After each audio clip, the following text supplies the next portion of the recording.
Dear students, in this module we will discuss the topic area. But before that, tell which shape needs more space, the yellow one or the red one. Obviously, the yellow one needs more space. Out of blackboard and students' desks, blackboard is taking more space. So, the amount of surface covered by any object is called area. But students get confused between perimeter and area sometimes. So perimeter is the length of the boundary, but area is the space inside that boundary. So don't be confused between perimeter and area. If we discuss about daily life examples, then suppose you are to find out the length of carpet which you are to put in your living room, then in that case you are to calculate area. But if you are to put up a fence around the backyard, then in that case we are to calculate perimeter. So perimeter is the length of the boundary and area is space between boundary.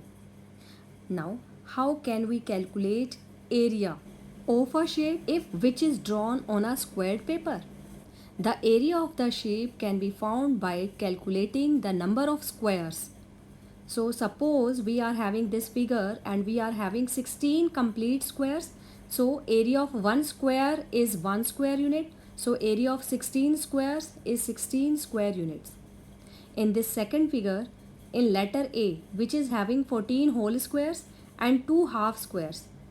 And keep remember this, that 2 half squares means 1 complete square. So total we have 15 squares. So area is 15 square units. Now, if we want to find out area of a square by the using formula, then formula to find area of square is side into side. And suppose the side of the square is 7 meter, so area is 7 into 7, 49 centimeter square. And always the area will be calculated in square unit like centimeter square or meter square, etc. Now, if we want to find out area of a rectangle which are having opposite sides equal, then the formula to find area is length into breadth.